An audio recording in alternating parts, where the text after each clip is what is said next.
नमस्कार दोस्तों, कैसे हैं आप सभी। आइए आज हम गोवर्धन पूजा की कथा सुनते हैं। तो चलिए इस कहानी की शुरुआत करते हैं।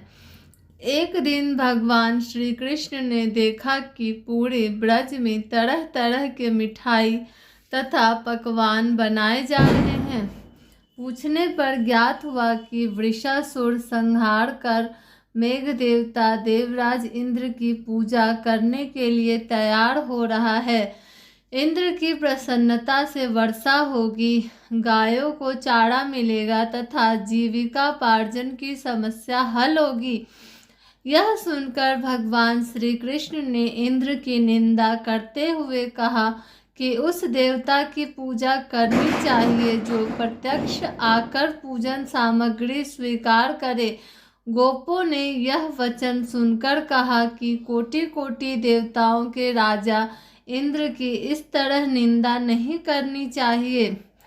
भगवान श्री कृष्ण के वाकजाल में फंसकर सभी ब्रजवासी घर जाकर गोवर्धन पूजा के लिए चारों ओर धूम मचा दी।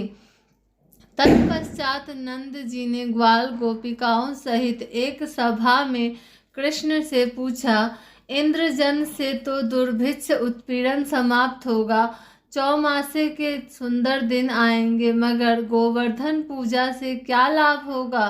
उत्तर में श्री कृष्ण जी ने गोवर्धन की भूरी भूरी प्रशंसा की तथा गोप गोपियों की आजीविका का एकमात्र सहारा दिया।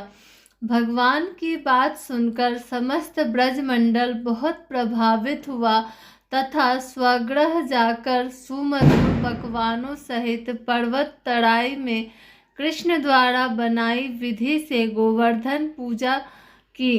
भगवान की कृपा से ब्रज निवासियों द्वारा अर्पित समस्त पूजन सामग्री को गिरिराज ने स्वीकार करते हुए खूब आशीर्वाद दिया। सभी जन अपना पूजन सफल समझकर प्रसन्न हो रहे थे। तभी नारद जी इंद्र महोत्सव देखने के लिए ब्रज आ पहुँचे। पूछने पर ब्रज नागरिकों ने बताया कि श्री कृष्ण की आज्ञा से इस वर्ष इंद्र महोत्सव समाप्त कर दिया गया है। उसके स्थान पर गोवर्धन पूजा की जा रही है। यह सुनते ही नारद उल्टे पांव इंद्रलोक गए तथा खिन्न मुद्रा में बोले, हे राजन, तुम महलों में सुख की नींद की खुमारी ले रहे हो, उधर ब्रजमंडल में तुम्हारी पूजा समाप्त करके गोवर्धन की पूजा हो रही है। श्री कृष्ण ने सांत्वना देते हुए कहा कि तुम लोग अपनी गौ सहित गोवर्धन की शरण में चलो, वही तुम्हारी रक्षा करेगा।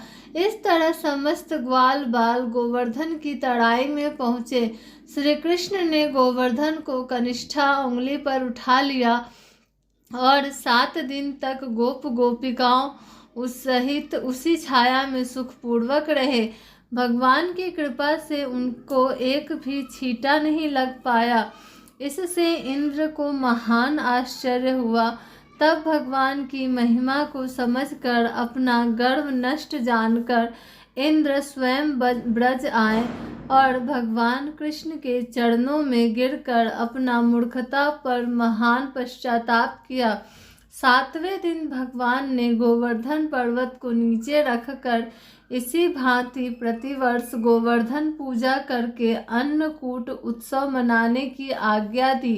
तभी से यह उत्सव अन्नकूट के नाम से भी जाना जाने लगा। द्वापर युग से चली आ रही गोवर्धन पूजा का संबंध भगवान श्री कृष्ण से माना जाता है। Thanks for watching. Like, share and subscribe.